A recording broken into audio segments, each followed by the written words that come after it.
Ya, baik, pemirsa, kami lanjutkan. Mas Nelu, seperti apa antisipasi atau mengelola keuangannya akan seperti apa untuk masyarakat luas, kelas menengah, mungkin kelas bawah, karena ketika ekonomi tidak segera bangkit, ada potensi masalah sosial yang juga bisa menjadi turunan. Ya, tentu kita berharap lebih banyak yang melakukan kebijakan bukan dari si masyarakat ya, tapi dari si pemerintah. Tapi dari masyarakat sendiri bisa membantunya. Dengan cara apa? Dengan membeli barang-barang lokal, produksi lokal kita. Ini harus kita, ya bisa kita bilang masyarakat kalau bisa membeli barang lokal dulu dibandingkan dengan barang dari impor. Nah, yang kedua adalah memang mengelola dari sisi pengeluaran. Tapi kita nggak tahu ya, ini kan kalau konsumsi masyarakat meningkat kan artinya ekonomi berjalan gitu kan.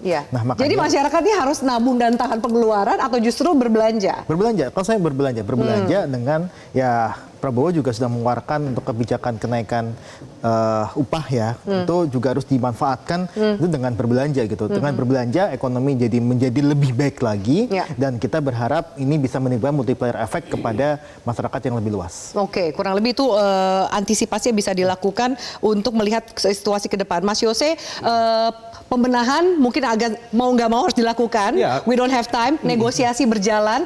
Lalu apa yang bisa diharapkan dari negosiasi yang pemerintah? Yang penting itu kalau untuk di ekonomi di dalam negeri, kita kan ekonomi dalam negerinya juga cukup besar, sehingga harus terus dimaksimalkan. Dan itu nggak bisa lain daripada membuat investasi-investasi baru, investasi baik itu dari luar negeri ataupun juga dari dalam negeri sendiri.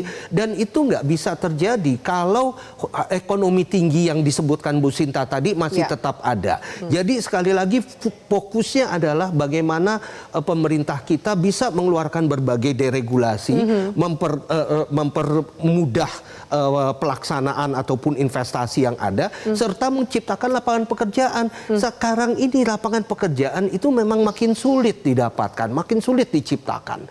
Dan itu yang sebenarnya bukan hal yang baru. Mudah-mudahan hal ini, kondisi sekarang ini menjadi pemicu supaya ada sense of urgency dari pemerintah Republik Indonesia ini. Karena selama ini kita selalu menganggap bahwa kondisi ekonomi baik-baik saja. Bahkan sampai beberapa minggu yang lalu, menteri-menteri itu selalu mengatakan bahwa kondisi ekonomi baik-baik saja. Tapi apakah kondisi kita baik-baik saja? Tidak, ternyata tidak gitu ya. Bahkan dan sekarang ini ketika ketemu batunya baru kelihatan gitu loh. Dan jadikan ini ke suatu wake up alarm. Untuk kita benar-benar membenahi perekonomian Indonesia. Bu Sinta, terakhir, kalau kemudian ada banyak catatan soal ekonomi Indonesia yang mahal untuk dunia usaha, di tengah pesimis, di tengah keraguan, tetap kita harus melihat ada titik terangnya, optimisme yang dibangun oleh pelaku usaha. Apa yang akan disampaikan? Kira-kira apa yang menjadi quick win dalam situasi seperti ini? Adakah peluang itu? Jelas. Jadi kita nggak bisa melihat bahwa Indonesia cuma gelap gitu. Yang pasti ada terang. At the end of the tunnel tuh pasti ada. Lampunya itu ada gitu. There's a light at the end of the tunnel. Jadi memang sekarang adalah kita harus yang actionable. Apa yang bisa segera dilakukan. Dan kelihatannya pemerintah sudah tadi dikatakan wake up, ini sudah terjadi ya. Jadi bahwa aspek tadi saya katakan deregulasi ini sekarang sudah akan dilihat dan diperhatikan oleh pemerintah. Apa saja yang perlu dideregulasi.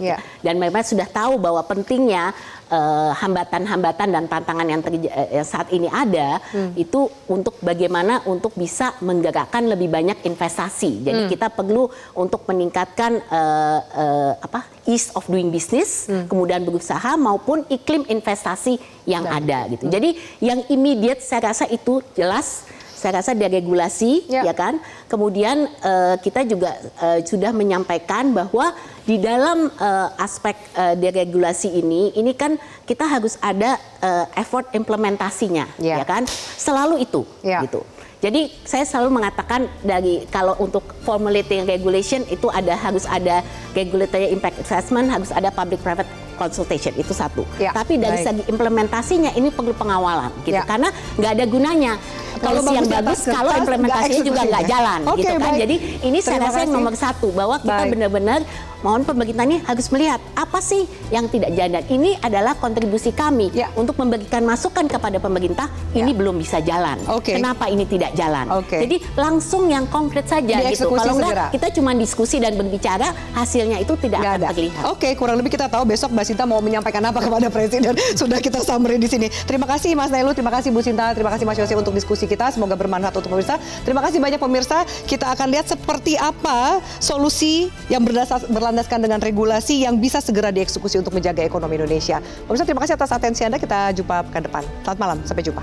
Jelajahi cara baru mendapatkan informasi. Download Metro TV Extend sekarang.